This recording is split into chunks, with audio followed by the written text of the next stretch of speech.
Bonjour, vous écoutez bien La Confiture, je suis Sébastien, je suis avec Guillaume. Bonjour à tous. On a appris des trucs et on va vous les apprendre à notre façon parce que n'oubliez pas, la culture, c'est comme la confiture, C'est ce qui nous permet d'avoir la tête dans les étoiles tout en gardant les pieds sur terre, comme Thomas Pesquet. comme Thomas Pesquet et d'autres dont on va pouvoir parler.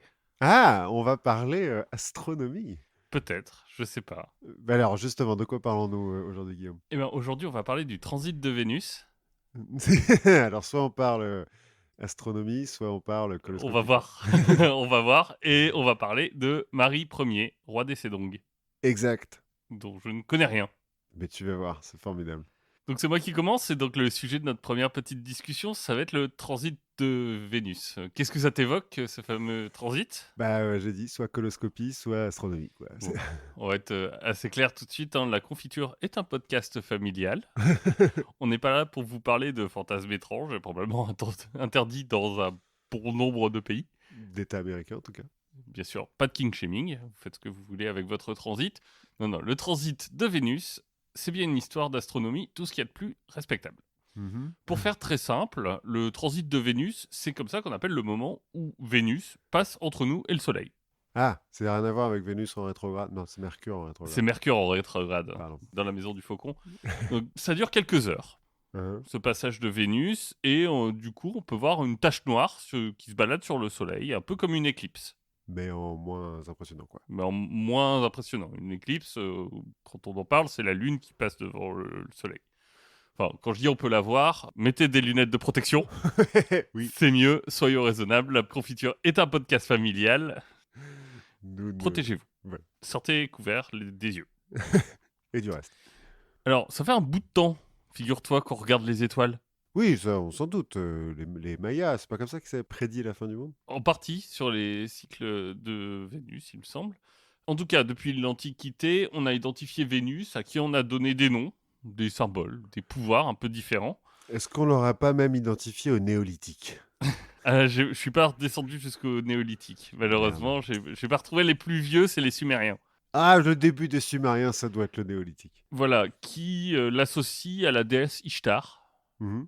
qui est à la fois déesse de la guerre et de l'amour, du sexe et du pouvoir, de la beauté et de la justice. Écoute, Voilà. c'est pas logique. La religion cananéenne, elle, lui donne à peu près les mêmes attributs, sauf que c'est plutôt sous les traits d'un homme. Peut être non-binaire. Peut-être que c'est non-binaire. En tout cas, tu vois, il y a toujours cette histoire de dualité Mhm. dans les religions antiques, parce que comme Vénus est très proche du Soleil par rapport à nous, en fait, elle disparaît parfois pour plusieurs jours, cachée par le Soleil. Mhm. Et donc à l'époque, on ne sait pas trop si Vénus c'est une seule et même planète, enfin Ah. pas une planète, entité, on va dire, un seul et même truc ou pas. Ouais. C'est un peu ambigu, c'est un petit peu dual. Mais à Donc l'époque, ils observent ça à l'œil nu? oui, bah les étoiles, Oui, c'est vrai que la les nuit. étoiles parfois on les voit à l'œil nu C'est- quand on n'habite pas dans Paris. Chez les Grecs, on comprend qu'il s'agit d'un seul et même astre, mais on lui donne quand même deux noms. On l'appelle Phosphoros au matin et Hesphéros le soir.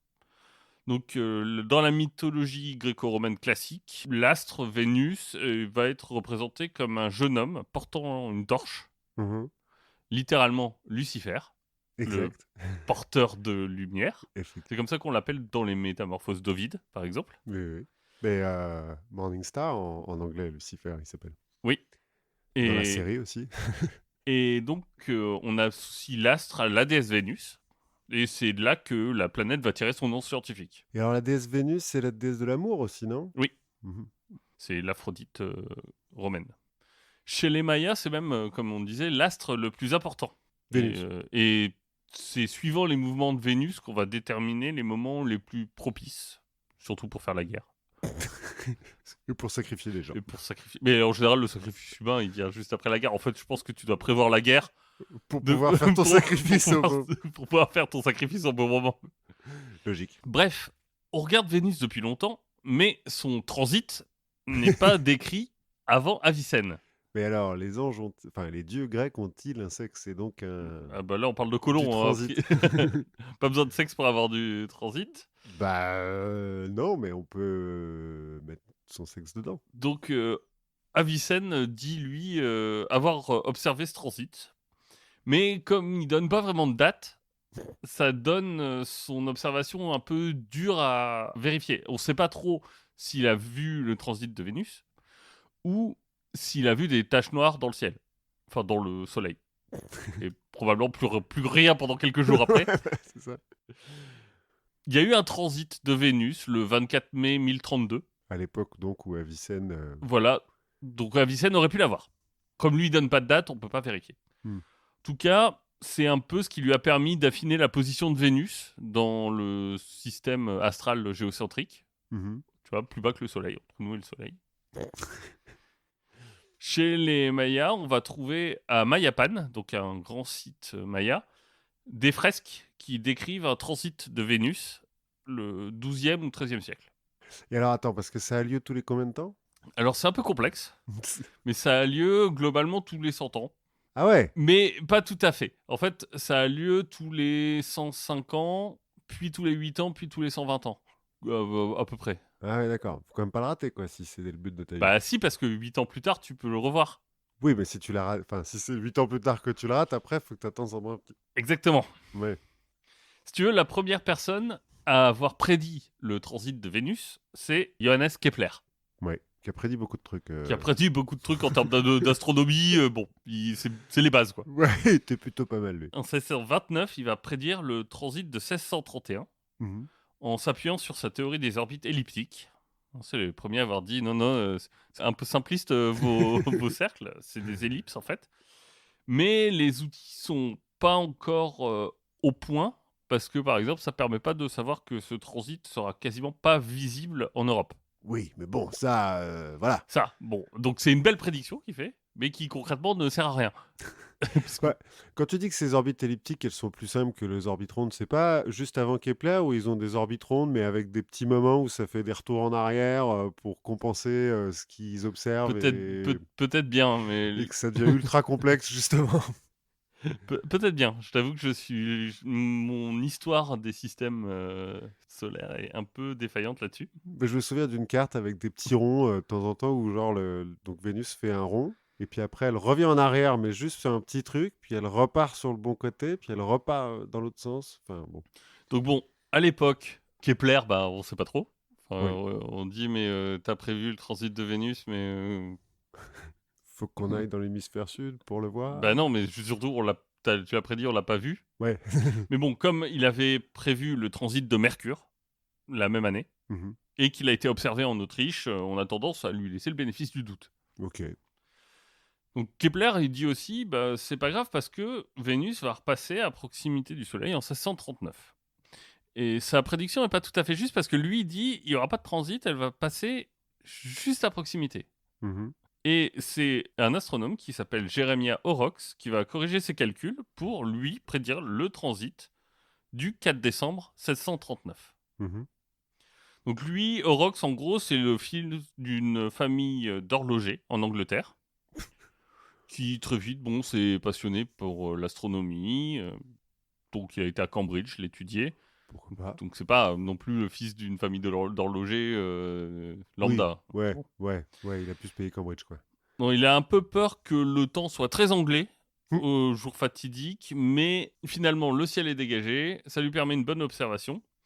Bon, c'était certes il y a quelques siècles, 1639, mais les gens sont pas complètement cons non plus, donc lui, il regarde pas le ciel directement avec le truc dans les yeux. Il va prendre ses précautions, il va focaliser les rayons du soleil à travers sa fenêtre sur une feuille de papier. Pas con. Et donc pendant un peu plus d'une demi-heure, de 3h15 à 3h53, il va pouvoir voir l'ombre de Vénus sur sa feuille de papier. Et il dessine et tout. Et il la dessine et en fait ça va lui permettre de faire une estimation de la taille de Vénus de 1 minute et 3 secondes de stéradian. Enfin, Mhm. un autre Anglais qui s'appelle Crabtree va lui aussi faire une observation plus fugace parce que bon, on est quand même en Angleterre et chez lui le temps a le bon goût de rester nuageux. Et lui va faire une observation un peu plus précise, cela dit, de 1 minute et 12 secondes, ce qui est précis à 1 seconde de radian près. Ouais, pas mal. Donc attends, ça c'est l'angle duquel on voit Vénus? Exactement. Ok. C'est, si tu veux, l'angle que prend Vénus quand il passe devant le Soleil. Ce qui est étonnant, c'est que le manuscrit de Horrocks, qui est pas publié, il l'écrit comme ça, il y aura quelques copies, mais ça sera pas publié, qui s'appelle donc Vénus in Sole Visa. C'est joli. Regardons le Vénus dans le Soleil. Ouais, Ça pourrait faire une petite chanson, tu sais, un peu italienne. ouais, non, mais Un c'est petit joli. étude de l'été. Donc, son manuscrit va faire le tour de l'Europe. Il va passer chez l'astronome hollandais Huygens. Qui est connu aussi. Il Lui. est connu aussi. Puis en Pologne, chez un nommé Evelius, qui est Moins. un peu moins connu, mais qui va le publier, lui, en compagnie de son manuscrit à lui, sur son observation du transit de Mercure. Mhm. Alors, je crois que les deux sont pas forcément corrélés, hein, mais bon, A ça tombe priori, non. Et en fait, les astronomes du roi d'Angleterre vont se retrouver complètement désolés parce que le manuscrit, il vient de chez eux, mais finalement, il a fait tout le tour de l'Europe avant d'arriver chez eux. Il a été traduit en 12 langues. Ah, mais ça prend 22 ans. Hein. Donc ils se disent merde, quand même. Bon, ils vont se rattraper en publiant tous les manuscrits d'Horrocks en 1672 et 1673. Et ce qu'on considère un peu comme la naissance de l'astronomie moderne britannique. Et alors, Horrocks, il était encore vivant à ce moment-là? Ou il est mort juste avant et il a jamais vu ce Je, livre publié? je pense qu'il devait être mort, mais je n'en suis pas sûr. Bon. Donc, hors de question de rater la prochaine occurrence. Bah oui. Bon, on a un peu de temps, cela dit, puisque les calculs indiquent qu'il y aura un transit de Vénus en 1761 et 1769. C'est bien, donc du coup, dans un siècle. Bon, dans un siècle, les mecs, ils auront des lunettes un petit peu mieux et tout. On peut peut-être prévoir des trucs. Oui. Entre-temps, en 1716, monsieur, j'imagine c'est sœur, Edmund Halley, Oh, celui de la comète? célèbre, oui, notamment pour la comète, fait des calculs et se dit, avec des observations précises du transit de Vénus, on pourrait calculer la distance entre la Terre et le Soleil. Ouais. Et donc, il va proposer plusieurs lieux d'observation, comme la baie de l'Hudson, Mhm. ça tombe bien, c'est chez les Anglais, la Norvège et les îles Moluques. Parce que. Astronomiquement, ça se tient. Ah ouais?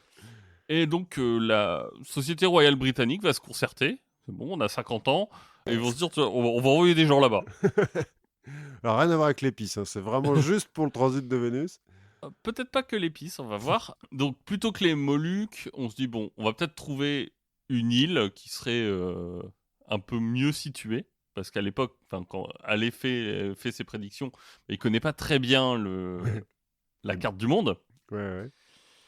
Et ça tombe bien parce qu'en 1767, donc 2 ans avant, Samuel Wallis a été le premier Européen à établir le contact avec Tahiti. Ah, bah oui. Wallis de Wallis et Et Futuna. Futuna. Donc on va y envoyer l'astronome Charles Green à Tahiti en disant tu vas aller là-bas, tu vas observer le transit de Vénus. C'est vachement mieux, il y a moins d'hollandais. C'est ça. Comme on part en bateau loin, forcément, on va lui adjoindre deux naturalistes. Et un botaniste. Vous voyez, les botanistes sont des gens très bien, mais là, on se contente de naturalistes, qui sont un peu, j'imagine, c'est des gens qui connaissent la botanique et d'autres choses. Et les animaux, non? Et on va confier tout ça à un marin qui a fait un début de carrière assez prometteur dans la Navy et qui a des notions d'astronomie, donc ça va aider. Et donc, ce sera le premier voyage au long cours, le capitaine James Cook. Ah, celui dont on a déjà parlé. Qui Dont on- finira par crever à Tahiti. Ah non, ah ouais. Oui, il y a beaucoup de gens qui vont mourir dans ces endroits-là. Donc le voyage va se passer sans encombre. Et l'équipage va s'établir sur l'archipel de Tahiti, à un endroit qui sera nommé Fort Vénus. Oh. Ah, c'est eux qui... Oui. c'est pas coïncidence. Waouh! On avait tout prévu. C'est les mecs qui ont construit les pyramides. Non, les aliens n'avaient pas tout prévu. Donc les 4 membres principaux vont se mettre là, vont chacun se faire un petit observatoire un peu séparé. Et comme ça, ils vont pouvoir prendre des observations indépendantes. Parce que bon, C'est bien, méthode scientifique. ce sera peu con de se louper aussi. Oui. Surtout que bon, il faudra attendre, sinon il faut attendre un siècle et quelques avant de pouvoir recommencer. Donc ils vont faire ça de façon indépendante. Le problème, c'est qu'il y a une sorte de halo autour de Vénus, ce qui rend difficile les observations précises. Mhm. Et ça donne des incohérences entre les mesures de chacun. La Royal Society dit bon, quand même, les gars, c'est pas très cool. Mais ils vont se rendre compte que, en fait, ce phénomène de halo, il est vrai pour tous les observateurs du phénomène, ceux qu'ils ont envoyés en Norvège aussi, dans l'Hudson. Et aujourd'hui, en fait, on sait que cet effet de halo, il est dû à des mouvements dans l'atmosphère terrestre. À l'époque, il y a eu un mouvement dans l'atmosphère terrestre entre la Norvège et Tahiti qui a provoqué le même halo. Ouais, un mouvement des mouvements de circulation dans l'atmosphère qui provoquent un halo. J'imagine qu'ils le provoquent peut-être même tout le temps. Oui, ça se trouve. Mais toujours est-il qu'en utilisant les temps de passage devant le Soleil, on arrive à estimer la distance Terre-Soleil à 149 597 000 km. Ce qui correspond, par rapport à nos estimations modernes, une déviation d'environ 0,8%. Ah, c'est pas mal. Donc, en fait, Putain, avec bien. des papiers et des crayons, ils sont bien, bien précis. Et comment ils ont observé là? Parce qu'ils n'avaient pas de lunettes. Si, ils ont des télescopes là. Oui, mais donc ils ne peuvent pas se cramer les yeux. Ben, j'imagine qu'ils projettent ça sur du papier, comme Orox. Ah, oui, oui, oui, effectivement. Cook, lui, à Tahiti, va en profiter pour se faire pote avec l'aristocratie locale Oui, oui, de oui. Tahiti. Il est très pote. Arrivé à Tahiti, ils font leurs observations. Cook va en profiter pour ouvrir la lettre de l'amiral qui lui avait donnée en disant « Une fois que tu as fait ton truc, tu ouvres cette lettre » et qui lui demande en gros d'aller explorer et découvrir l'Australie. Normal. Parce que bon, on s'envoie pas non plus à l'autre bout du Oui. monde pour regarder des étoiles, hein. Ça va. Ouais, faut Fort faut rentabiliser. Bon, ça c'est côté anglais, c'est bien de voir ce qui se passe chez Roastbeef, mais nous autres Français, nous n'étions pas non plus en reste côté astronomie. Bah oui, parce que... Notre bon roi Louis XV, Hmm. qui veut pas être à la traîne de l'Europe, Non. bah lui, et surtout des Anglais, lui décide que la France aussi se doit d'observer le transit de Vénus de 1761. Ok. Donc, celui de Cook c'est 69, là on est avant, c'est 61. Parce que bon, question de prestige, on peut pas laisser tout aux Anglais. Enfin, en fait, question de si les Anglais le font, faut qu'on le fasse aussi, quoi. Ouais, et puis aussi question de... ça peut peut-être nous apprendre des trucs qui nous seront utiles et qui nous donneront un avantage dans la guerre contre les Anglais. Ouais. Quelque part, bon. Donc Louis XV va donc demander à son observatoire, l'observatoire royal, de faire, ce pourquoi il était créé, hein, des observations. Là encore, bon, on va faire les choses en grand. On va envoyer un astronome en Sibérie, un au Mascareigne, dans l'océan Indien, et l'autre à Pondichéry. Ok. C'est d'ailleurs en conduisant notre astronome, là, Alexandre Pingré, sur l'île Maurice, avant qu'il ne prenne sa correspondance pour aller au Mascareigne, que le corsaire Marc-Joseph Marion Dufresne fera la connaissance d'un certain Pierre Poivre, Dont on a un peu parlé. dont on a parlé, et bon, il finira après, un peu plus tard, Par couler. en soupe pour des Maoris. En Nouvelle-Zélande, il va se faire manger. Oui, bon, bah... Bon, ça voilà. arrive. Ça arrive. Presque une mort naturelle pour un Ouais. explorateur à l'époque. Ouais. Celui qui va nous intéresser un peu plus, c'est celui que l'observatoire a choisi en son sein pour se rendre à Pondichéry. Mhm. Donc notre héros, c'est Guillaume le Gentil de la Galésière. Bon, à la ville, il est abbé. Ah ouais. Mais un abbé un peu à part, hein, parce qu'il est passionné d'astronomie, et c'est un vrai scientifique, tout à fait légitime. Il a fait ses preuves auparavant, auprès de l'observatoire, il a un poste là-bas, donc on le choisit. Bref, on lui dit, toi, ton job, c'est d'aller à Pondichéry, d'observer le transit de 1761, et d'en tirer les mesures les plus précises possibles. Donc, la date butoir, le 6 juin 1761. On est au milieu du 18e, donc tout le monde est à peu près conscient que tu vas pas booker un charter 3 jours avant Ouais. pour arriver sur place. Hein. Donc, on prend des précautions, on fait le plein de provisions, on polie le matériel, on prend de l'avance. Monsieur part le 26 mars 1760. Un an et demi presque avant, ouais. 18 mois avant, depuis Le Havre, pour rejoindre la première escale, l'île de France. Ouais. Enfin, Maurice, quoi. Oui, l'île Maurice. Oui. 18 mois, bon, c'est bon, on est à Paris. Alors. Donc, il arrive le 10 juillet Ouais. sur l'île Maurice. Donc, jusqu'ici, tout va bien, on est dans les temps.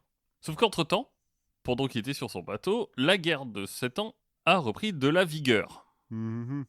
La guerre de 7 ans, je sais pas si tu la connais. Un peu. Un peu. Donc c'est Bon, une des nombreuses guerres entre la France et l'Angleterre. Ils ont chaque... Finalement assez courte pour une fois. Ouais, bah, mais en fait, c'est un peu une sorte de guerre mondiale quand même, hein, parce qu'ils ont chacun leurs alliés. Oui. Donc ça se déclenche le 17 mai 56, ça va durer 7 ans. Et les points d'accroche sont multiples, notamment en Amérique du Nord, autour des rives de l'Ohio, qui est disputé par les Français et les Anglais. C'est un peu le casus belli. Il y a un autre casus belli autour de la Silésie, qui est revendiqué à la fois par la Prusse et l'Autriche, qui sont alliés aux Français et aux Anglais. Mais ce qui nous intéresse, c'est que du coup, les Français et les Anglais vont se foutre sur la gueule en Inde. Bah oui. Et les Indiens, ils vont compter les points. Exactement, ils vont aider l'un puis l'autre, hein, globalement. À ce moment-là, en 1760, on est au moment où les Anglais sont en train d'infliger branlée sur branlée aux Français. Qui sont globalement sur le point de perdre quasi toute leur possession. Oui, mais bon. Autant dire que pour voyager là-bas, c'est le bon moment. Ouais, c'est peut-être un petit problème. Bon. Voilà, du coup, lui, il est allé sur l'île Maurice et on lui dit, non, l'Inde, tu comprends, c'est la guerre. Donc on va attendre. Juillet, donc août, septembre, octobre, jusqu'au mois de mars. 61. 61. Donc il lui reste 3 mois, quoi. Donc il lui reste 3 mois. L'échéance se rapproche.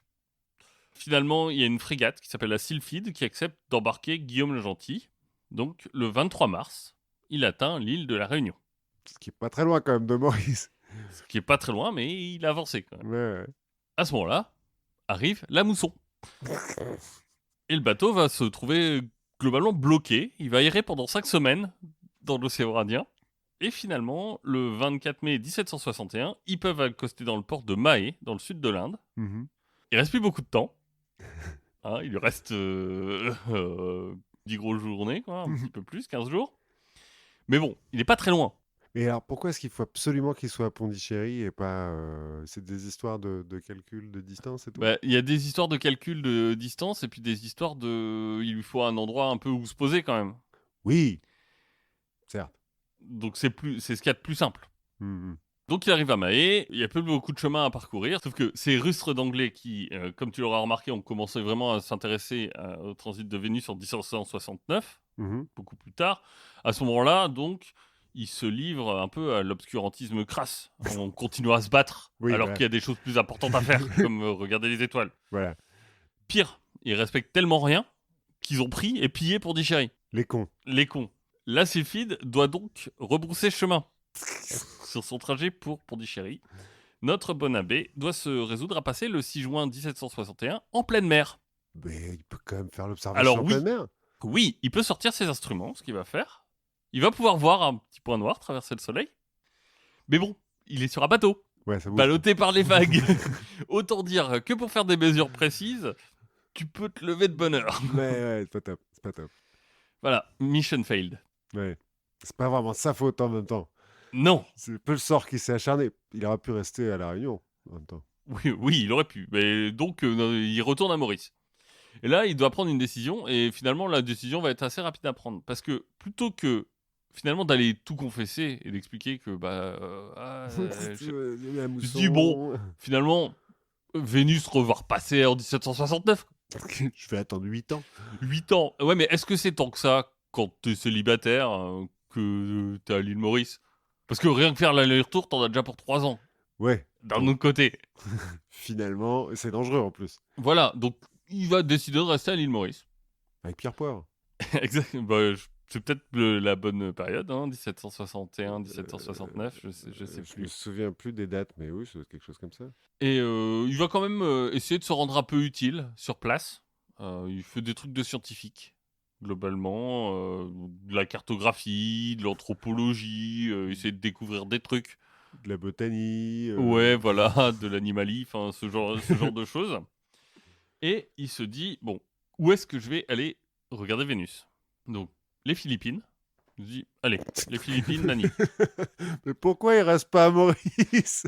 Parce que je sais pas, j'imagine que il doit pas être à la bonne latitude ou... Ah ouais, il peut peut-être être plus proche de l'équateur ou un truc comme ça. Donc il se dit, les Philippines, Manille, sauf que, voilà, entre-temps... Il y a une autre guerre. Toujours la guerre, les cartes sont un peu rebattues. En fait, Manille, c'est espagnol. Ouais. L'Espagne est techniquement alliée aux Français. Ah, mais elle est finie la guerre de 7 ans, parce qu'il y a 8 ans qui se sont passés. Elle est finie, mais il y a toujours un peu de tension dans le coin, et les Espagnols se disent « Oula, ton histoire de je suis un religieux qui vient regarder les étoiles, mais je l'ai raté la dernière fois, donc je reviens 8 ans plus tard », c'est un peu louche. Donc, il croit pas vraiment à son histoire, il pense que notre abbé est un espion, et donc il lui refuse l'autorisation au cas où. Ok, cool. Bon, retour à la case départ, au plan d'origine, Pondichéry. Ouais. Il débarque à Pondichéry. Il y arrive, avec 1 an d'avance, histoire d'être bien sûr. Là, il va parler au gouverneur local, donc qui est français, et le gouverneur local va même lui construire un observatoire. Ouais, bien. Tu vois, il va commencer à rationner la nourriture, installer tous ces trucs-là, et il est chaud. 3 juin 1769, le jour fatidique est arrivé. Le jour de gloire même, on Ouais, pourrait ouais, dire. ouais. Un peu nerveux, notre abbé se lève et regarde le ciel. Et cherche le soleil. Nuage. Impossible de le voir sous la couche épaisse de nuages. Alors, si tu veux, j'ai regardé un peu la météo. En moyenne, au mois de juin, à Pondichéry, il y a une journée nuageuse dans le mois. Dans le mois. Très bien, très bien. Le temps finira par se lever, Mhm. 30 minutes après le passage de Vénus. Voilà, tout ça pour ça. Voilà. Donc il s'est suicidé après ou En fait, je sais pas qu'est-ce si qui c'est s'est vraiment passé une conséquence directe, mais apparemment, notre abbé va tomber gravement malade. C'est un burn-out. Peut-être. Mais en tout Ou cas, alors il s'est défroqué et il a chopé la chaude pisse. peut-être. Ça, je ne sais pas, mais on verra plus tard que peut-être. Mm. En tout cas, il va rester au lit pendant 6 mois. Cloué par la maladie pendant 6 mois, et quand il reprend un peu de force, là, au bout de 6 mois, il se dit bon, allez, là, c'est vraiment fini, c'est mort. La prochaine, c'est 1800 et quelques. Bon, bref, je vais trouver un bateau et repartir. Donc, il trouve un bateau à Pondichéry et il part rejoindre la France. Enfin, normalement, il doit rejoindre la France. Parce que sur le chemin, grosse tempête qui va endommager son navire et le forcer à s'arrêter à La Réunion. Ah bah il va retrouver Père Poivre. Voilà, il n'a pas été bien loin.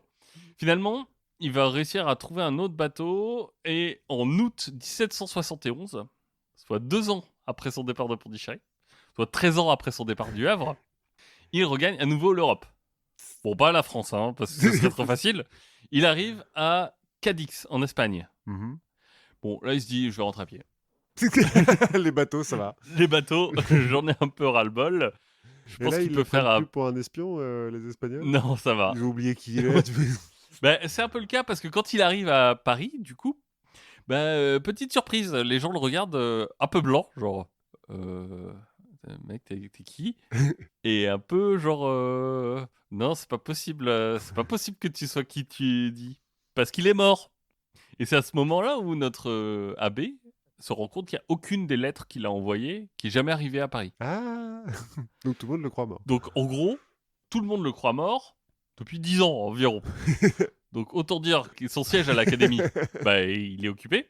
Oui, logique. Son job à l'observatoire, pareil. Mhm. Hein, et puis tous ses biens étaient vendus. Oh là là.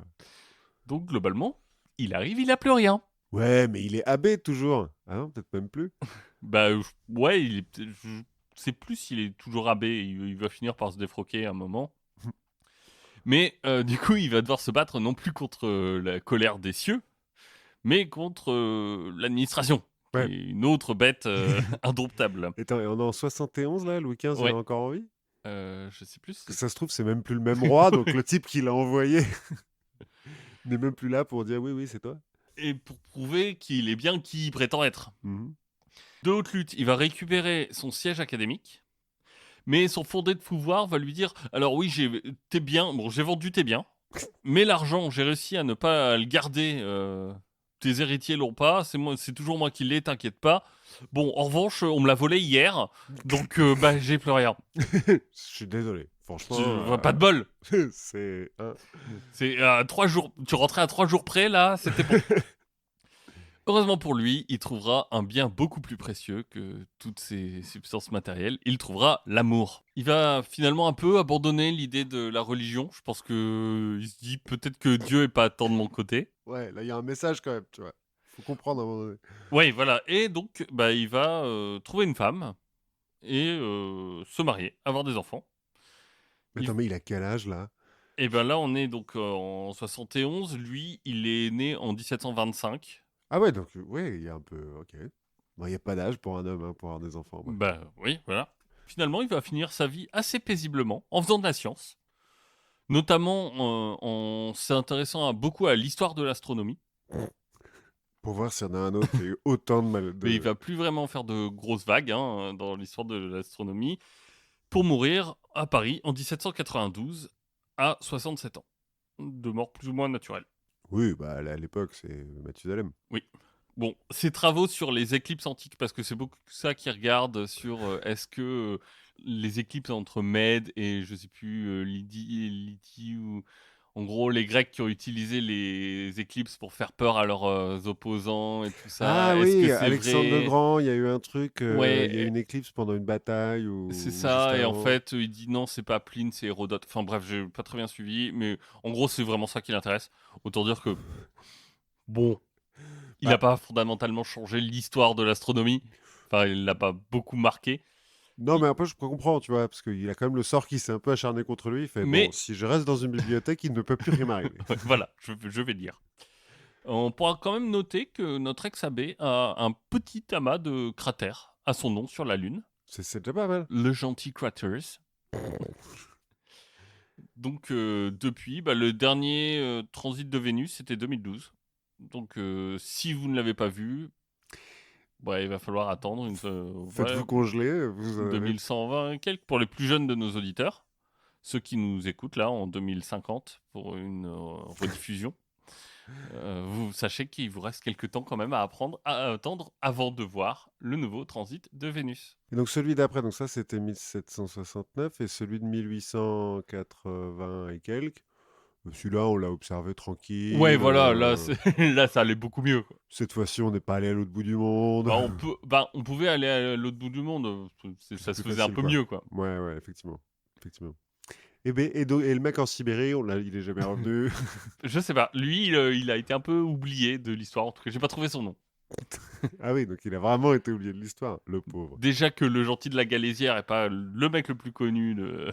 Alors qu'il a un joli nom en soi. Il a un joli nom et un très joli prénom. Effectivement. Moi, je vais aller au 19e siècle, justement, pour nous parler de Marie Ier, roi des Sédangues. Parce que Marie Ier ou Marie Première? Marie Ier, D'accord. roi des Sédangues, pas reine. On va voir pourquoi. Parce que donc dans les derniers épisodes, là, on a pu découvrir comment au 19e siècle, il y a plein de découvertes qui ont été faites, scientifiques notamment. Parce qu'on a découvert tout le monde entier, par contre. Oui. Hein. Là, il n'y a plus de terre à découvrir, on est plus ou moins d'accord avec ça. Mais qu'est-ce qui se passe quand tu es ambitieux, que tu veux découvrir des trucs, que tu veux marquer l'histoire, mais que tu n'as pas le privilège d'une éducation supérieure, hein, comme Fritz Haber, ou un don quasi divin pour comprendre la matière. Comme John Kelly. Voilà. Qu'est-ce que tu fais pour Marquer l'histoire. marquer l'histoire, marquer ton temps? Tu peux aussi inventer des trucs. Tu peux inventer un royaume, par exemple. Oui, ça beaucoup de gens l'ont fait. Oui, mais alors attention, on est au 19e siècle, donc on n'est Oui, plus des sauvages, hein, on c'est parle plus plus compliqué. du royaume du Cotentin ou des trucs comme ça. Hein. De l'empereur Jean. Voilà. Là, donc déjà, ça limite un petit peu les choses, c'est-à-dire que pour inventer un royaume à l'époque, il faut quand même être un homme blanc et issu d'un pays colonisateur, hein, parce Oui. que on va surtout inventer des royaumes dans l'hémisphère sud, et par des mecs qui, bon, n'ont pas énormément d'empathie avec les populations autochtones. Enfin, on va voir. C'est une relation un peu ambiguë. Voilà, c'est ça. Ça part d'un bon sentiment, plus ou moins. Enfin, ça part d'un sentiment. Ça part d'un sentiment, voilà. Bref, donc, les mecs qui ont inventé des royaumes. Il y a un précurseur dans ces inventeurs de royaumes, un peu le maître étalon des rois blancs des mers du Sud, c'est un certain James Brooke. James Brooke, comme son nom l'indique, il est anglais, Oui. et c'est un pur produit de l'Empire colonial anglais. C'est-à-dire qu'il est né en 1803 en Inde, son père est magistrat et administrateur de la Compagnie des Indes orientales. Il grandit donc... Il est né chez les grands méchants. Ouais, plus ou moins. Il grandit donc en Inde. À 12 ans, il est envoyé en Angleterre pour faire son lycée quand même, parce que Oui, il une faut petite un éducation. moment Hein. s'éduquer, oui, bien sûr. Mais à 16 ans, il abandonne le lycée pour s'engager dans l'armée du Bengale. L'armée de la Compagnie des Indes, hein, pas l'armée anglaise.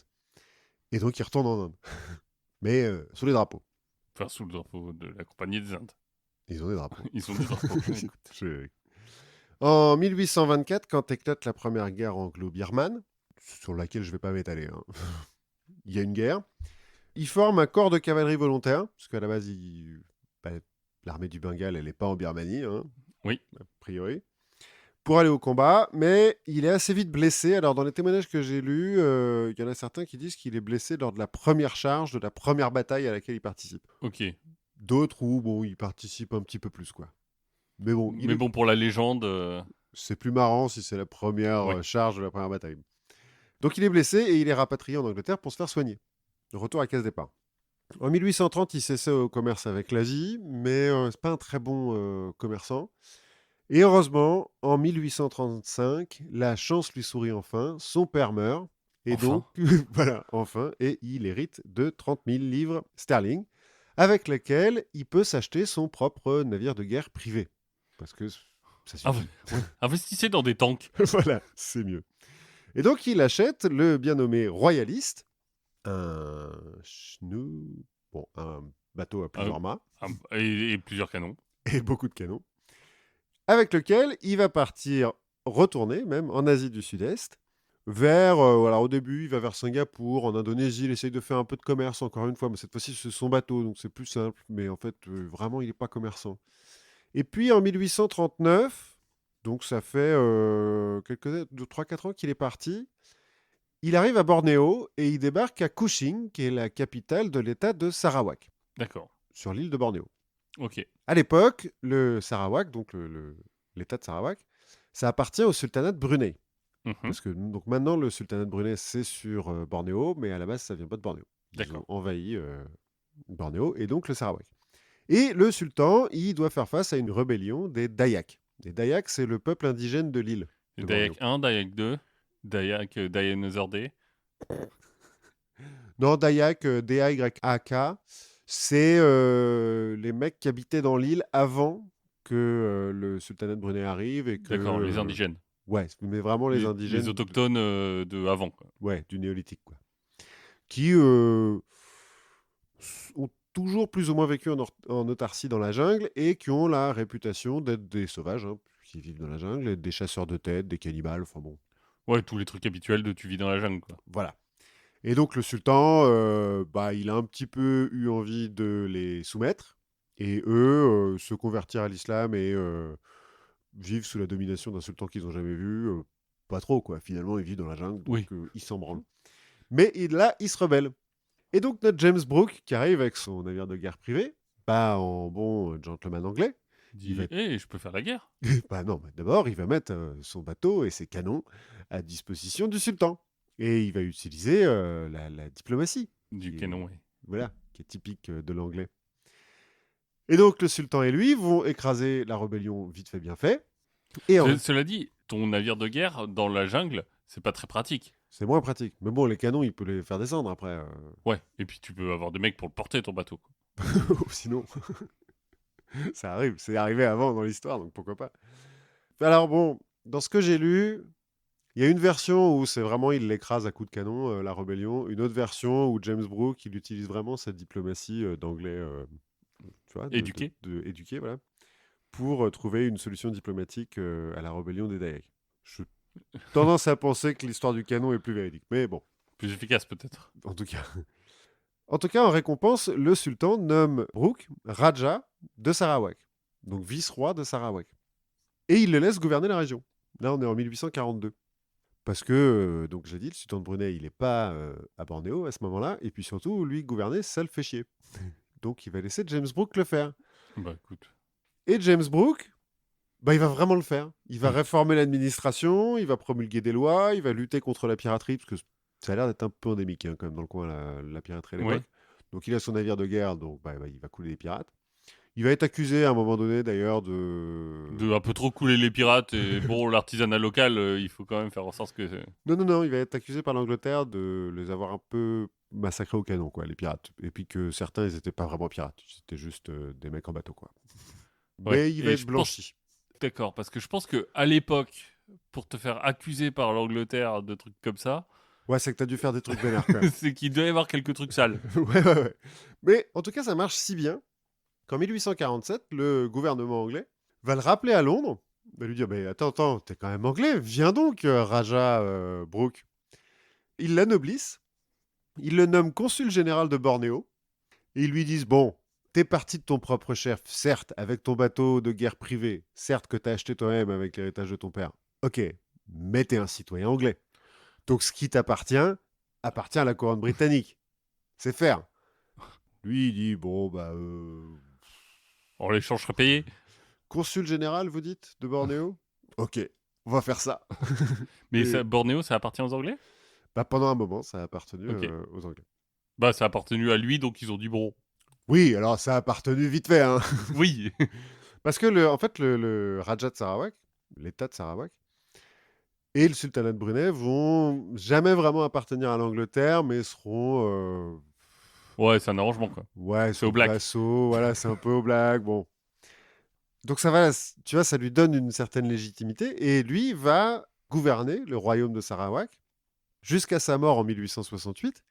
Et comme il était vice-roi et que le sultan, il a bien aimé et tout, le sultan, il lui a dit, bah c'est héréditaire, mon vieux, hein, donc si t'as des enfants, hop. Voilà, il n'a pas d'enfant, James Brooke, mais il a un neveu, Charles Brooke, qui va reprendre la couronne et qui va nommer son fils comme successeur, qui va régner jusqu'en 1946. Quand même. Oui. Date à laquelle, là, il n'a pas trop le choix, il est obligé de le donner à l'Angleterre. Ou là, l'Angleterre, elle fait non, on arrête avec le truc au black. Ouais, là, on régularise. On régularise Parce qu'on a le fils qui est sur le dos. Bon. Ouais. On vient de se taper une guerre, donc on a un petit peu besoin de remplir les caisses et tout. Voilà. Donc ça, c'est le premier. Le Raja blanc du Sarawak, ça a hyper bien marché. Et donc, si on revient au 19e siècle, ils ne savent pas encore que ça va marcher pendant un siècle, enfin, qu'il va y avoir une dynastie de Brooke Raja blanc. Mais l'histoire se répand en Europe et ça fait des émules. Notamment un certain Antoine de Tounen. Tounens. Tounan. Tounan. Je ne sais pas. Tounas. T-O-U-N-E-N-S. Tounas, peut-être. Non, parce qu'il vient du Périgord. Ah. De Dordogne. Ah oui, donc pas de Belgique. Bref, Antoine, il est né donc en 1825 en Dordogne. Et grâce à un travail acharné et à l'argent de son père, à 26 ans, il va devenir avoué au tribunal de Périgueux. D'accord. Et avocat, quoi. Bon. Son père est propriétaire terrien, bon, restant dans le coin. Oui. Voilà. Sauf que le métier d'avocat, ça lui convient pas trop à Antoine parce qu'il est un peu l'âme aventureuse. Et puis en plus de ça, il est patriote. Et il trouve dommage quand même que la France ait perdu la Louisiane et le Canada. Perdu, vendu. Oui, enfin bon, que ça lui appartienne plus en tout Oui. cas. Et son rêve un petit peu, c'est de donner des nouveaux territoires exotiques à la France. Ben, comme on l'a vu, les avocats du coin, puisqu'il était... Ah non, il était membre du Trésor, là, notre ami dont le nom m'échappe, qui possédait la Louisiane. Ah oui. Ouais, bah, il devait être plus ou moins avocat. Mais là, il est vraiment avoué, c'est un procureur, je crois, plus ou moins. D'accord. Enfin, il est vraiment avocat, quoi. Puis il n'est pas hyper riche, lui, non plus. Mais par contre, il rêve beaucoup, du coup, à cette histoire de territoire exotique. Et il est franc-maçon, et avec ses frères de loge, en fait, il se passionne de récits de voyage pour trouver une destination au rêve d'Antoine. Et ils vont finir par se focaliser sur la Patagonie et l'Araucanie. L'Araucanie, c'est au Chili. En gros, le sud de l'Amérique du Sud, quoi. Et donc, en 1857, sa décision est prise. Il va vendre sa charge d'avoué. Il va faire emprunter à sa famille 25 000 francs supplémentaires pour financer son expédition. Et il va partir au Chili pour prendre l'Araucanie et la Patagonie au nom de la France. Mais il part tout seul. D'accord. Parce qu'il a confiance en lui, Antoine. Il part en juin 1858 sur un paquebot. Hein. Ah oui. Prend un ticket. Ok. Et il débarque... En charter, en deuxième classe. Bon. Ouais, voilà, plus ou moins. Et il débarque au Chili. Il va commencer par passer un petit peu de temps à Valparaiso et à Santiago pour tâter le terrain, pour se faire des connexions et tout, pour voir ce qui se passe. Et pour en apprendre un petit peu plus sur l'état de l'Araucanie et de la Patagonie à l'époque. Mais ça lui a servi à quoi tout cet argent alors? Bah parce que, attends. Ah, c'est En pas juste pour payer le billet. Non. Parce que, donc il a beaucoup lu sur la région, donc Oui. lui il sait un petit peu, donc je vous explique maintenant. L'Araucanie et la Patagonie, en fait, c'est la terre d'origine des Mapuches. Les Mapuches, c'est le peuple autochtone indigène de ce coin-là de l'Amérique du Sud. Mhm. C'est un coin qui n'est pas hyper facile d'accès, hein, la Patagonie et l'Araucanie, hein, c'est quand même un peu des déserts. Puis dans la montagne et tout, enfin des hauts plateaux désertiques, genre c'est violent. Et les Mapuches, en fait, ils ont toujours résisté à l'envahisseur, donc ils ont résisté aux Incas, ensuite il y a eu les Espagnols, ils ont résisté aux Espagnols, ça n'a jamais vraiment été conquis. Oui. Alors que c'est un endroit hyper accueillant. Oui, puis qu'il y a plein de trucs à y prendre, quoi. Oui. Enfin, genre beaucoup de cailloux, Et des pingouins, peut-être. il y a plein de pingouins, enfin c'est... Cela dit, ça doit Et être des très beau. cailloux aussi. Ouais, mais ça doit être très beau, cela dit. Mais bon, à l'époque, le tourisme, c'est pas encore très facile. Et des chanteurs français. C'est possible.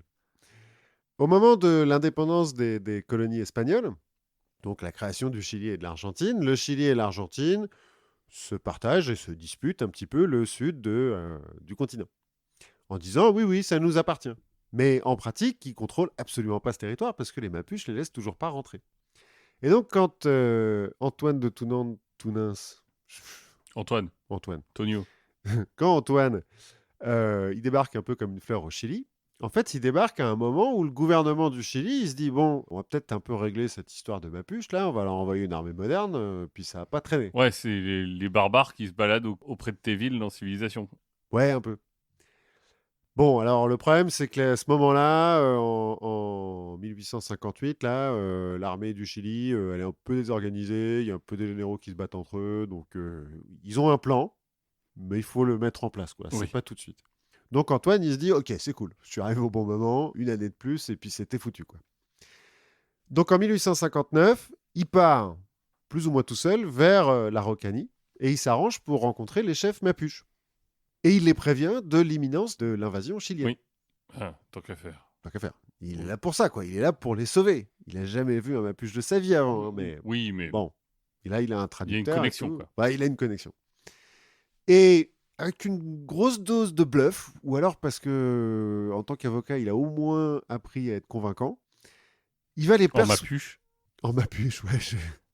Il va les persuader que il est le seul en tant qu'Européen blanc, grâce à ses connexions d'Européens et ses connaissances de l'armée moderne. Parce que, tu vois, genre quand tu Oui. es avocat à Bah, Périgueux, souvent, tu croises l'armée, ouais. voilà, Enfin, tu as appris, quoi. presque un général. C'est ça.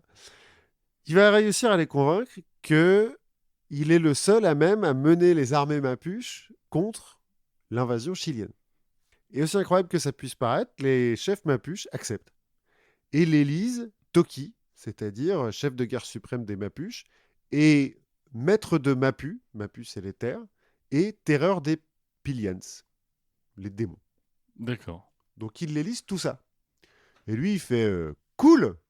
Alors maintenant, on va aller négocier avec les Chiliens. Sauf qu'il se dit non, attends, il y a un problème. C'est que si j'arrive devant le gouvernement chilien en disant que je suis Toki, les mecs, ils vont se foutre de ma gueule. Donc il décide de se nommer lui-même roi d'Araucanie et de Patagonie sous le nom de Orly Antoine Ier D'accord. en novembre 1860. Et puis pour faire les choses bien, il va écrire une constitution qu'il nomme souverain héréditaire, hein, du coup. Oui. Il va publier des ordonnances, bien, tu vois, pour dire, alors une première ordonnance qui dit Orly Antoine Ier est roi d'Araucanie, une deuxième quelques jours plus tard qu'il lui adjoint la couronne de Patagonie. D'accord. Bon, ce qui est bien, c'est que les Mapuches, je sais pas à quel point ils sont lettrés, mais... Ah non, mais c'est pas pour les Mapuches, Oui, oui. c'est pour les Chiliens. Non, mais Enfin. les Mapuches vont pas le contredire quand il écrit ça. Non, ils s'en foutent. Ils s'en foutent, ils le laissent écrire.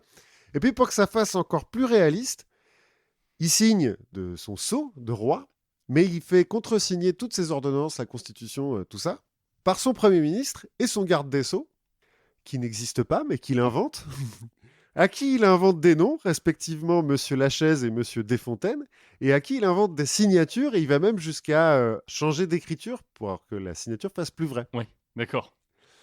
Selon la légende, Lachaise et Desfontaines, c'est des bleds à côté du village où il est né. Moi, je me demande juste si c'est pas les deux trucs qu'il voyait devant lui. Oui. Quoi. Genre, ah, la chaise. La Monsieur chaise le et pot de ministre. fontaine. C'est ça. Et puis, il crée un drapeau. Et donc, maintenant qu'il a tout bien fait dans les règles, bah, il va retourner à Valparaiso pour rencontrer les autorités chiliennes. Pour leur dire, attention les gars, si vous faites une invasion, maintenant, c'est diplomatie internationale, tout ça, vous envahissez un royaume souverain, quoi. Oui. Donc, faites gaffe. Bon, Qui est bizarrement, affilié à la France. en plus.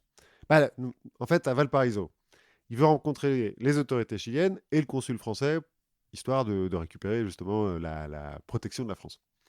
Bizarrement, les autorités chiliennes ne veulent pas le rencontrer, parce qu'ils s'en foutent. Ils ont mieux à foutre que ça. Il y a des pingouins à traire. Bah, ils ont une armée à remettre en état de marche. Et le consul français, il lui dit, mais alors monsieur, vous êtes un peu fou. Donc il va falloir partir de mon bureau maintenant. Vous êtes gentil. Il est un peu déçu par cet échec et donc il va envoyer sa constitution aux journaux du coin qui vont le publier. D'accord. Parce que ce jour-là, il ne devait pas se passer Oui. grand-chose.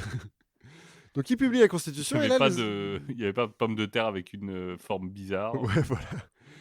Et il publie la constitution et les autorités chiliennes, là, se disent « Ouh, attends, tu fais un peu chier là. » Parce que personne n'était au courant de notre histoire d'invasion et tout, truc. Ça allait passer bien dans l'opinion publique. Là, si tu nous parles de constitution, ça va moins bien le faire. Donc il l'arrête. Et il le passe en jugement.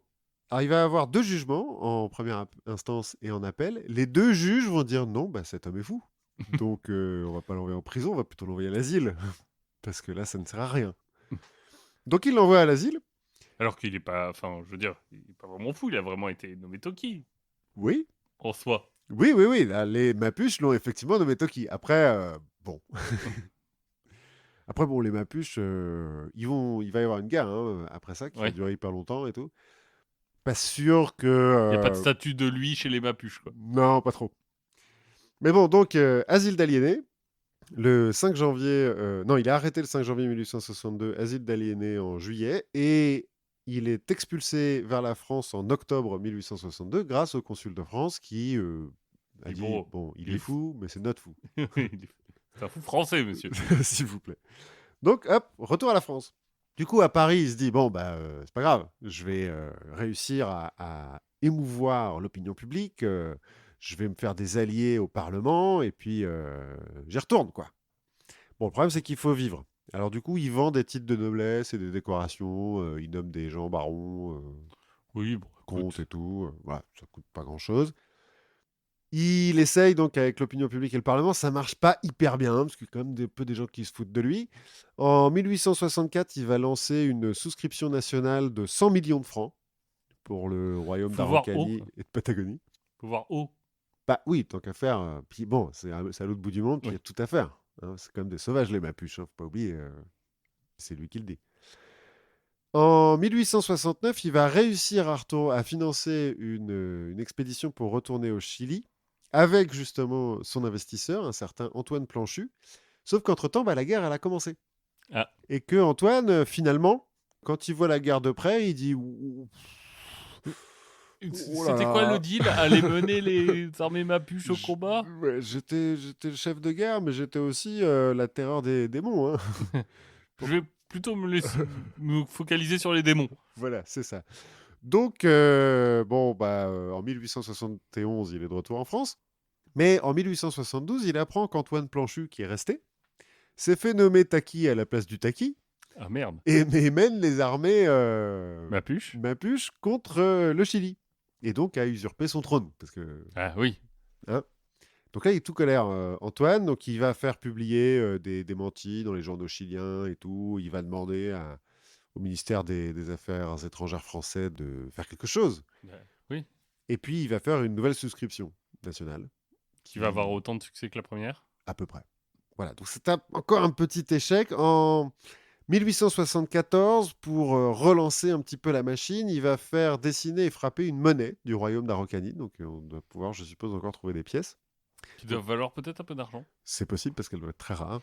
Donc pour financer une nouvelle expédition, mais alors il part, hein, mais au large de l'Argentine, le gouvernement argentin, qui s'est dit aussi, bah attendez, si les Chili le fait, moi aussi, je peux aller conquérir, enfin pacifier la À Patagonie. discuter avec les Patagoniens. Puis d'ailleurs, comme on n'est pas tout à fait d'accord sur où est-ce qu'elle est la frontière entre le Chili et l'Argentine, Bon, en poussant un peu. C'est pas qu'il y a des trucs à y prendre, hein, mais bon. dans le doute, on ne sait jamais. On n'a pas encore creusé pour voir ce qu'il y avait en dessous. Et donc, le gouvernement argentin, il arraisonne son navire et puis il l'arrête avant qu'il ne puisse débarquer et il le réexpédie en France. Pas de bol. En 1876, il arrive enfin à débarquer en Argentine grâce à une énième expédition, mais il tombe malade dans les rues de Buenos Aires. Enfin, il tombe malade au point de tomber dans les pommes au milieu de la rue. Oui, Donc, d'accord. on est obligé de l'emmener à l'hôpital. Et le consul de France se dit non, il ne va pas survivre, il faut le rapatrier en France. Pas de bol. Et il va mourir ruiné et en exil, puisqu'il ne sera plus dans son royaume, chez son neveu en Dordogne, en 1878. Échec. Échec du royaume d'Araucanie et de Patagonie. Cela dit, en 1882, son secrétaire particulier, qui avait été nommé prince d'Ocas, sort de sa manche un testament cryptographique dans lequel il dit si, regardez, c'est clair, il m'a désigné comme successeur, donc c'est moi le nouveau roi. Bon, j'habite toujours Périgueux, mais Oui, voilà. ça c'est... Avec Internet, vous savez, maintenant... Non, mais alors, depuis, à chaque fois qu'un des rois meurt, les nobles du royaume d'Araucanie et de Patagonie font un conseil de régence, nomment un régent qui ensuite nomme un roi.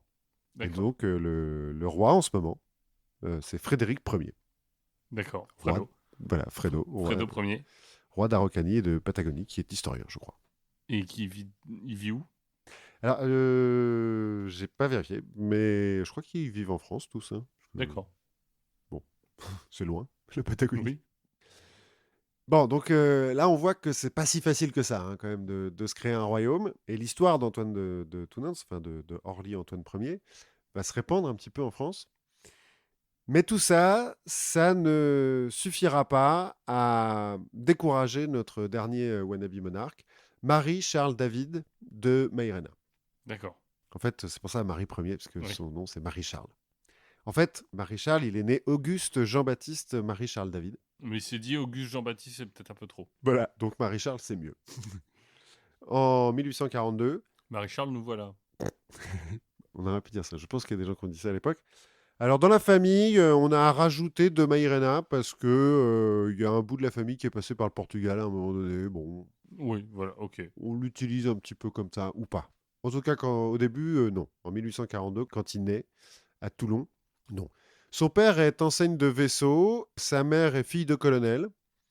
Côté paternel, dans la famille, on est plutôt fonctionnaire. On a eu un grand-père conseiller ministériel, puis député. On a eu un oncle préfet du Nord et directeur de la Compagnie générale des eaux.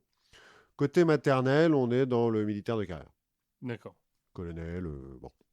Donc Maréchal, il doit choisir et il décide d'embrasser la carrière militaire.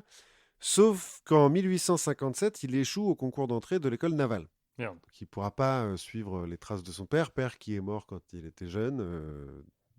Bon, voilà, c'est Batman, quoi. Donc il est obligé de se contenter d'un poste de sous-officier au sein du 6e régiment de dragons à partir de 1859, donc il a 17 ans, c'est un âge raisonnable. Pour devenir soldat. Voilà. Justement, 1859, c'est le moment où Napoléon III décide qu'il faut aller voler au secours des chrétiens d'Extrême-Orient. Oui, Donc, entre autres.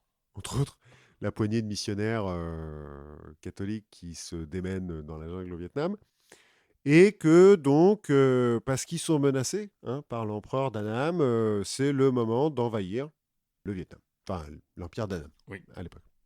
Bon, il y a peut-être un rapport avec le fait que l'Angleterre, depuis la Birmanie, est en train de se jeter sur la Thaïlande et le Cambodge, et que ça serait bien de leur couper l'herbe sous le pied. Mais c'est surtout C'est surtout pour la liberté et la démocratie. Voilà, et le catholicisme. On connaît Napoléon III, c'est quand même pas son genre d'envoyer des types faire la guerre à l'autre bout du monde pour rien. Non. Donc, la France envahit la Cochinchine, le sud du Vietnam, et Charles-Marie fait partie du voyage. 1861 jusqu'en 1868, il va donc faire ses classes au Vietnam. On n'est pas bien sûr de ce qu'il a fait, parce qu'à part une longue liste de sanctions disciplinaires, le seul témoignage qui nous est parvenu, c'est lui qui l'a écrit. Et on va voir un petit peu plus tard que Oui, Charles-Marie... en termes de son rapport à la vérité et comment un peu lâche. Disons que... Volcanique. voilà. C'est pas... il est pas... Tu vois, pas super strict sur la vérité. Donc on sait pas trop, mais visiblement, il a eu plein d'aventures, il a rencontré plein de gens. Ça avait l'air vachement bien. En 1868, il démissionne de l'armée, il rentre en France. En se disant, allez, hop, c'est bon. Il se marie avec une fille de colonel, de cette famille, et il se prépare à vivre une vie calme et rangée. Problème, 1870, l'empereur réveille l'ours prussien, et donc il est remobilisé. On le renvoie chez les dragons, sauf que cette fois-ci, il est officier, il est lieutenant. Et puis ça va bien se passer. Ça peut pas mal se passer. Pour lui, ça se passe plutôt mal, parce qu'il va sortir de la guerre capitaine, avec 3 blessures quand même, mais une croix de la Légion d'honneur, ce qui est pas mal. Le problème, c'est qu'on n'est pas bien sûr de comment est-ce qu'il l'a obtenu, sa croix de la Légion d'honneur. Parce que lui, il dit ouais, moi, j'ai arrêté un train derrière les lignes ennemies, tout Avec seul. mes abdos. Non, mais enfin bon, j'ai attaqué derrière les ennemis, j'ai arrêté un train de ravitaillement et tout. Grâce à moi, on a résisté plus longtemps. Il y a un de ses sous-officiers qui dit non, en fait, il a déserté. Et puis, il est tombé sur un groupe d'un autre corps d'armée à qui il a dit non, je déserte pas du tout, je vous mène vers par là, Vers le venez avec train. moi. En gros, il a réussi plus ou moins à embourber tout le monde et à faire croire qu'il avait fait un truc de ouf, alors que ça se trouve, il a rien fait du tout. Bon, Ça, c'est la guerre. c'est la guerre. C'est plein d'opportunités. Voilà.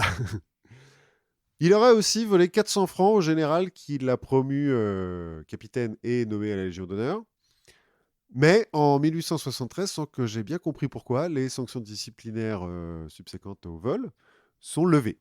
Et tout le monde est d'accord pour dire qu'il ne s'est rien passé. Circulez, monsieur, dame. Peut-être qu'on a besoin d'héros à ce moment-là. Je sais pas.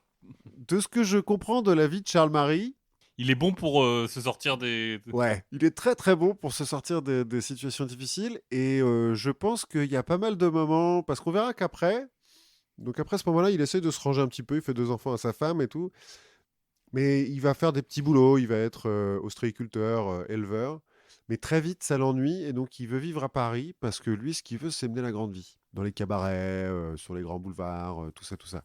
Et je pense que il a une petite tendance à embringuer les mecs dans des fêtes où après ils se souviennent pas très bien de ce qu'ils ont fait. Sauf que lui, il s'en souvient. Ah, c'est bien.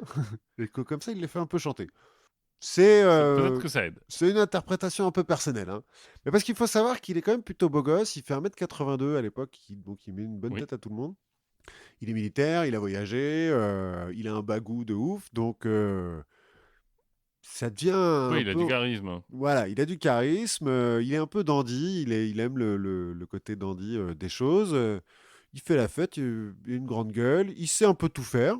Quand il arrive à Paris, là, donc vers 1873, il va publier ses souvenirs de la guerre en Indochine. Il va se faire journaliste un petit peu de temps en temps, il va devenir prestidigitateur, Parce que... parce que pourquoi pas. Donc il va beaucoup traîner dans les cabarets, et puis il va finir par travailler dans une banque, avec les gens qu'il a rencontrés, je suppose, sur les grands boulevards. Sauf que en juillet 1883, ah oui, au passage, il va buter un type en duel à l'épée. D'accord. Et pendant ce temps-là, sa femme, elle est toujours ostréicultrice. Je ne sais pas. En fait, il s'est marié 4 fois en tout, D'accord. sans avoir jamais divorcé. Donc, on peut penser qu'il a un petit peu abandonné le domicile familial. Peut-être, oui. Peut-être. Donc oui, au passage, ah oui, il arnaque un petit peu des bourgeois en goguette, et donc c'est pour ça qu'il y a un duel, et puis bon, il bute un type, quoi. Mais, Parce que ça reste un militaire. bah, puis il fait 1,82 m, puis il s'est battu Oui. en Indochine quand même. Bon. En juillet 83, il est accusé de détournement de fonds dans la banque pour laquelle il travaille. Signe d'un citoyen honnête qui est accusé de façon Injuste. malveillante, injuste. Il s'enfuit en Hollande. Et puis de la Hollande, il trouve que c'est pas assez loin, donc il va jusqu'en Indonésie. Pour être un peu serein et préparer sa défense. C'est ça. En Indonésie, il va vivre au crochet des Français expatriés là-bas. Il va essayer d'arnaquer une riche famille hollandaise. Bon, ça va finir par se voir un petit peu, donc il va se faire virer de... L'Indonésie. Alors d'abord de la maison dans laquelle il squatte. Donc il va devenir vagabond. Les autorités hollandaises sont pas d'accord sur le fait que des Français soient vagabonds dans les rues de Jakarta. Et donc l'expulse vers la France en 1884. Bon, pas de bol, du coup. Il faut qu'il passe en jugement. Encore une fois, je n'ai pas trouvé les détails, mais il ne passe pas en jugement. D'accord. Les charges sont abandonnées contre lui, et puis tout va bien. Il reprend le chemin des grands boulevards, et puis il recommence à discuter avec des gens, et puis tomber sur des opportunités. Voilà, c'est un homme à qui la vie sourit. Voilà. Là, il a une nouvelle idée. En fait, il a réussi, encore une fois, on ne sait pas trop comment, à recevoir un ordre de mission du ministère de l'Instruction publique pour aller explorer l'Asie. C'est un peu large, mais voilà. Du coup, il lui faut un gogo pour financer son expédition, parce que par contre, le ministère, il dit tu te démerdes. Oui, tu explores et tu conquiers l'Asie, mais à tes frais. Voilà, c'est ça. Et le gogo en question, il va le trouver en la personne du baron Sellière, D'accord. l'ancêtre. De Ernest Antoine. Voilà. Qui va donc lui filer 30 000 francs. Et je ne sais pas bien si c'est grâce au baron ou juste grâce au bagou de Charles-Marie. En tout cas, Charles-Marie va se retrouver aussi avec une lettre de recommandation du ministre de la Marine et des Colonies. Et un ordre de mission, donc, explorer le sultanat d'Aceh, qui est en Indonésie. Ok. Et donc, en 1885, il repart vers l'Asie en bateau avec son frère, qu'il a pris sous son bras, parce que faut faire profiter, pour aller remplir cette mission. Sauf qu'en chemin, ils passent par Saïgon, et puis ils trouvent que Saïgon, c'est cool, donc ils vont s'arrêter à Saïgon. Ils vont dépenser l'argent du baron Sellière, parce qu'ils l'ont. Donc, Bah oui, et puis c'est encombrant. voilà, c'est ça. Puis il semblerait que c'était un peu la teuf à Saïgon à l'époque, donc bon, en tout cas, ils profitent un petit peu. Quand ils ont plus d'argent, eh ben, ils se remettent à escroquer un petit peu des gens, hein, parce que bah, ça a marché à Paris. Oui. Presque- Saigon, c'est pas très différent. non, c'est presque pareil. Hein, la gare elle est construite par Eiffel, tout pareil. Et puis, ils vont se mettre à faire du trafic d'armes aussi, au profit des minorités vietnamiennes qui sont pour la présence française et contre l'empereur d'Annam.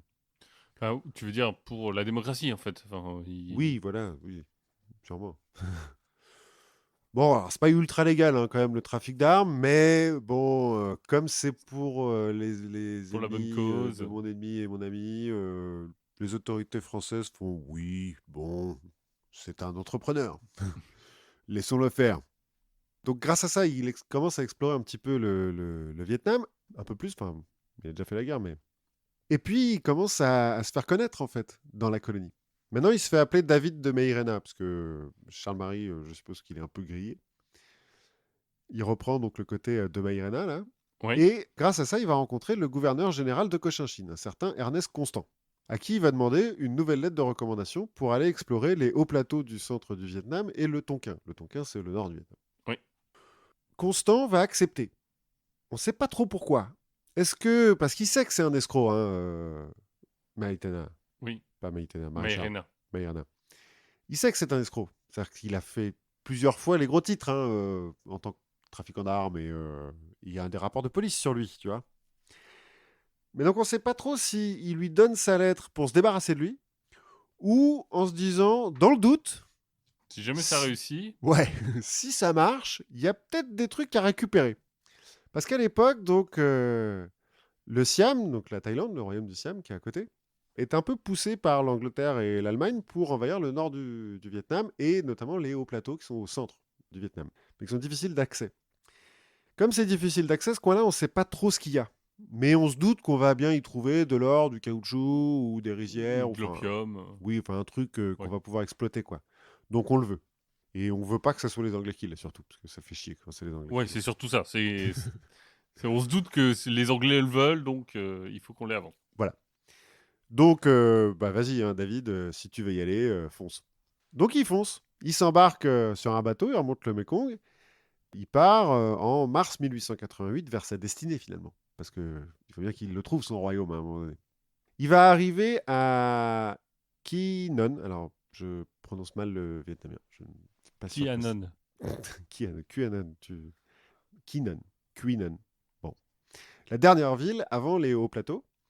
Et il va utiliser sa lettre de recommandation pour se faire fournir par l'autorité coloniale à cet endroit-là 80 porteurs coolies et 15 tirailleurs anamites, donc vietnamiens. Parce que, bon, faut y aller, quoi. Oui. On allait explorer, mais c'est quand Mais même... je vais pas y aller tout seul. Voilà. Et il va obtenir une deuxième lettre de recommandation de l'évêque local pour les missionnaires qui sont basés dans les hauts plateaux, chez les Mnong. Parce qu'en fait, ces hauts plateaux, en plus d'être difficiles d'accès, c'est là où vivent les Mnong, donc les tribus autochtones du Vietnam. Les Mapuches du coin. Les Mapuches du coin. Les tribus qui, en fait, vivent au Vietnam depuis avant que le Vietnam ait été envahi par les Chinois et les Indonésiens ou les Thaïlandais. Vraiment les Mapuches, quoi. Ouais, c'est la peuplade proto-indo-chinoise. Et ils n'ont jamais vraiment été assimilés non plus par l'Empire d'Annam ou par les empires du coin, quoi. Le roi du Cambodge ou le roi de Thaïlande, etc. Et donc, on prétend que c'est les sauvages, qui sont à moitié cannibales, qui sont esclavagistes. Ils vivent dans la jungle. Voilà. Et d'ailleurs, on les appelle Moi, ce qui veut dire sauvage en vietnamien. Donc on va éviter, nous, de les appeler Moi. En tout cas, Maïrana, donc, il prend la tête de sa petite colonne, il se met en grand uniforme bleu galonné d'or, et il va rencontrer les missionnaires dans les tribus en disant « Attention, c'est moi qui voilà ». Et au lieu de la jouer diplomate, il va faire le même coup dans les tribus dans la jungle que sur les grands boulevards à Paris. C'est-à-dire qu'il va gueuler très fort, il va faire des tours de prestidigitation pour un petit peu éberluer les mecs. Il va défier en combat singulier les chefs qui sont pas d'accord ou il y a un peu des pirates aussi dans le coin, donc il va buter des pirates, des trucs comme ça. À chaque fois qu'il défie un chef en combat singulier ou un grand guerrier, il gagne. En partie parce qu'il fait donc 1m82, en partie parce que sous son uniforme flamboyant, il porte en permanence une cotte de maille. Parce qu'il n'est pas des cons quand même, Charles-Marie. Mais bon, il se bat quand même. Enfin, je veux dire. Ah oui, il se bat vraiment, il bute des types et tout. Enfin, c'est un ancien soldat, quoi. Donc, Oui, non mais il prend un peu plus de risques qu'Antoine. Certes. Toujours est-il, au bout de 6 mois, il a réussi à fédérer un groupe de tribus, alors que d'habitude elles se font un peu la guerre entre elles. Et il a réussi à se faire élire roi des Sedang. Sedang, c'est la tribu la plus importante, celle qui est la plus nombreuse dans le coin, sous le nom de Marie Ier. Bon, très bien. En fait, il a créé, lui-même, il l'appelle Fédération des Moi, donc des sauvages. Mais pour que ça fasse plus classe, un peu comme Antoine, en fait, il se dit non, si j'arrive comme ça. En disant je suis le roi des sauvages, bon. Ouais, ça va pas le faire. Donc il dit je suis Marie Ier, roi des Sedang. Et il fait les choses bien. Il crée un drapeau azur frappé d'une croix de Malte avec une étoile rouge en son centre. D'accord. On postera sur Internet. Une devise. Donc on se souvient, il est roi des Sedang. Sa devise, c'est jamais cédant, toujours cédant. Le premier cédant, c'est céder, de jamais. Voilà. Et le deuxième, c'est aider l'autre. Enfin, toujours cédant, S apostrophe, I-D-N. Il parle jamais des dents de la bouche, quoi. Non, mais bon, c'est quand même pas mal, quoi. Il va créer des décorations. Il va créer un ordre royal de la croix de Sedang. De Sedang, un ordre de Sainte Marguerite du royaume de Sedang. La sainte patronne du... Oui, parce qu'il va créer une constitution qui, entre autres, interdit l'esclavage et fait du catholicisme la religion officielle. Alors que les mecs sont animistes. Hein. Parce que les Mnong...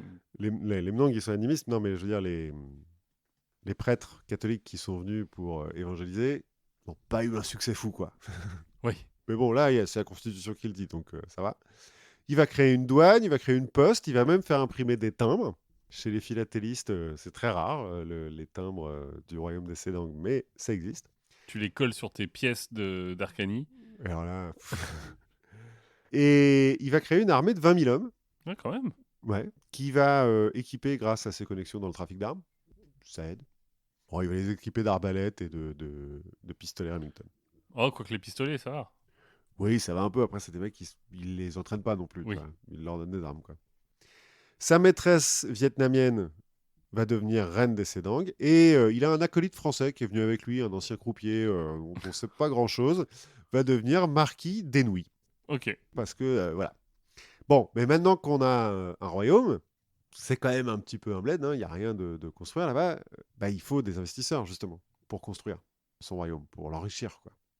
Et donc, en 1889, il va aller à Hong Kong avec sa garde d'honneur Sedang, à qui il a fait faire des beaux uniformes et tout, machin, pour essayer de trouver des investisseurs. Bon, à Hong Kong, ils font un peu la fête, mais ils trouvent personne qui est intéressé. Du coup, il va retourner à Saïgon pour que le nouveau gouverneur général reconnaisse son royaume, parce que finalement, il avait quand même une lettre de recommandation du mec d'avant. Sauf que Constant, il se fait rappeler en France pour devenir ministre de l'Intérieur. Bon. Le choix est cornélien, mais... Voilà. Et son successeur, la lettre de recommandation, il fait non, non. Conquis, Je sais pas ce quoi vous voulez parler, monsieur. S'il vous plaît, quittez ce bureau. Sauf que il sait que là, il peut pas juste dire que c'est un fou parce que il est connu en fait, Maïrena à Saigon, et puis il fait et, du bruit quoi. et puis il a 20 000, il a quand même 20 000 hommes, Oui, plus ou moins. il dit qu'il a 20 000 hommes. Oui. Du coup, le nouveau gouverneur général, il va organiser une campagne de presse pour révéler le passé un petit peu douteux de Marie Ier. Et Mais bon, ces Sedang ne savent pas lire. non, mais les quelques Français qui pourraient prendre son parti, oui. Et il va faire courir des rumeurs comme quoi il est prêt à vendre son royaume à l'anglais et à trahir la France, etc. Donc, Marie Ier décide de rentrer à Paris pour rencontrer directement le président Sadi Carnot, hein, et ouvrir une ambassade officielle, parce que ça se fait. Bon, alors Sadi Carnot va pas vouloir, parce qu'il y a les piscines, mais du coup, il va faire la tournée des cabarets pour trouver un Au petit cas peu où, du soutien. au cas où il y croiserait Sadi Carnot. Voilà. Bon, puis comme il faut payer les ardoises quand même, bon, bah, il va payer en titre de noblesse et en ordre de Sainte-Marguerite et de trucs comme ça. Bah, quand même, ça a un peu marché, hein, parce qu'au Moulin Rouge, il va rencontrer deux musiciens, compositeurs qui vont lui composer un hymne national Oh bah, pour son royaume. Donc c'est plutôt bien. Comme donc ça marche pas, Sadi Carnot, il veut pas, bah, il va reprendre à son compte les rumeurs de gouverneur général de Saigon. Il va dire, bah, puisque c'est comme ça, je vais aller chez les Anglais, eux, ils me comprennent. Bon, du coup, il est un petit peu moins bien accueilli à oui. Paris. Donc il se barre, il va à Bruxelles. Et à Bruxelles, il va trouver un riche industriel qui va nommer baron, hein, parce que Oh, voilà, parce qu'il le mérite. voilà, il le mérite. Mais surtout, le riche industriel, il va financer une expédition pour aller récupérer son royaume. Oui. Alors, à l'époque, il ne le sait pas encore, mais la colonie française en Indochine a dit oula, il est parti là. Bon, On va aller vérifier s'il a vraiment 20 000 hommes, on va envoyer une armée. Voilà ce qui se passe. Bon, il n'y avait pas 20 000 hommes. Donc, ils ont annexé le royaume. Mais ça, il ne le sait pas encore. L'information n'est pas encore venue. Donc, il part avec une petite troupe, financée par notre nouveau baron belge, en début 1890. Sauf qu'en chemin, ils font escale à Singapour en avril. et puis c'est la fête. C'est un peu la fête, mais c'est surtout le consul de France qui vient les voir au port en leur disant alors, Marie Ier, donc vous n'êtes pas encore au courant, mais votre royaume a été annexé par l'Indochine française, hein, puisque maintenant on est en train de conquérir le Tonkin, donc voilà, on arrête un petit peu les conneries. Si vous mettez les pieds en Indochine, on vous arrête. Donc faites ce que vous voulez, mais c'est comme ça. L'investisseur belge et ses potes belges qui étaient partis en mode oui, super, on va à l'aventure, ils disent ah oui, mais alors non. Enfin, arrêtez-le si vous voulez, moi, je rentre chez moi. Moi, je fais pas ça, hein, j'ai pas envie de me faire arrêter. Donc il se retrouve un petit peu tout seul à Singapour. Mais Et c'est la donc, fête. bah, c'est un peu la fête, mais il a plus de thunes. Du coup, il va s'exiler Ah, donc fini la bamboche. Ouais, c'est fini la bamboche là. Là, il s'exile sur l'île malaisienne de Tioman, où il va survivre en vendant des nids d'hirondelles aux Chinois. D'accord. C'est hyper précis, mais bon, voilà, c'est ça. Mais il va mourir abandonné de tous, sauf son chien, paraît-il, Bah, il manquerait plus que ça. ouais, le 11 novembre 1890, d'empoisonnement.